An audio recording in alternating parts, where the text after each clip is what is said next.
The office of President of the United States. Congratulations, Mr. President. আমেরিকার ৪৭তম president হিসেবে আগামী ২০শে জানুয়ারি শপথ নিতে যাচ্ছেন ডোনাল্ড ট্রাম্প। তার শপথ গ্রহণ অনুষ্ঠানে হাজির থাকতে আমন্ত্রণ জানানো হয়েছে বিশ্বের বিভিন্ন রাষ্ট্রের নেতাদের।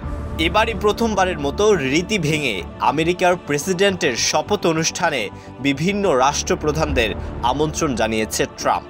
রিপাবলিকান এই নেতার ট্রানজিশন শিবির জানায় ট্রাম্প তার শপথ অনুষ্ঠানকে বিশ্ব মঞ্চ বানাতে চান।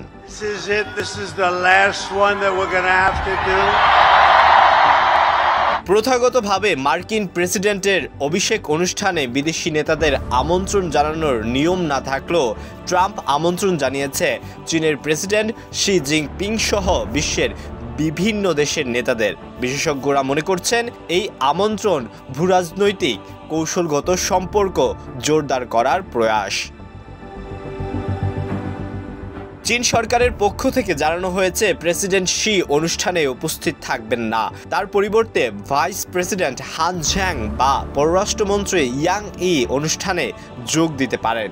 এছাড়াও আমন্ত্রিতদের তালিকায় রয়েছে আর্জেন্টিনার কঠোর ডানপন্থী প্রেসিডেন্ট জাভিয়ার মাইলি, ইতালির প্রধানমন্ত্রী জর্জিয়া মেলোনি এবং আরও অনেক বিশ্ব নেতা।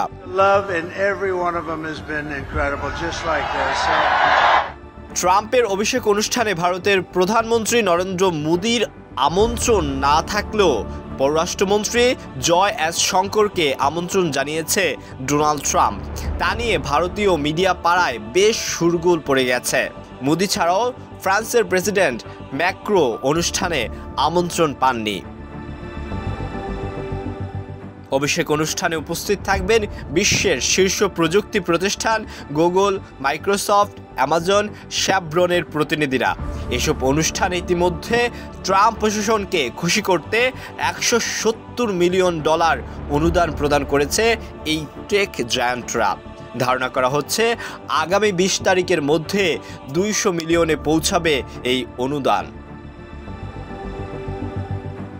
ট্রাম্পের নির্বাচনী দলের পক্ষ থেকে জানানো হয়েছে তিনি তার শপথ অনুষ্ঠানে বিশ্ব নেতাদের অংশগ্রহণের মাধ্যমে এটিকে একটি বৈশ্বিক মঞ্চে পরিণত করতে চান। এর আগে গত ডিসেম্বরে ফ্রান্সে নটরডেম গির্জার পুনর্নির্মাণ উদ্বোধনীতে ৮০টি দেশের নেতাদের সঙ্গে অংশ নিয়েছিলেন Donald Trump. American patriots right here in the Bronx. বিশ্লেষকদের মতে এই শপথ অনুষ্ঠানে শুধুমাত্র একটি ঐতিহাসিক রাজনৈতিক আয়োজন নয়, বরং কূটনৈতিক সম্পর্ক উন্নয়নের নতুন দিগন্ত উন্মোচনের ইঙ্গিত দিচ্ছে। আলওয়ান খান, ঢাকা প্রকাশ।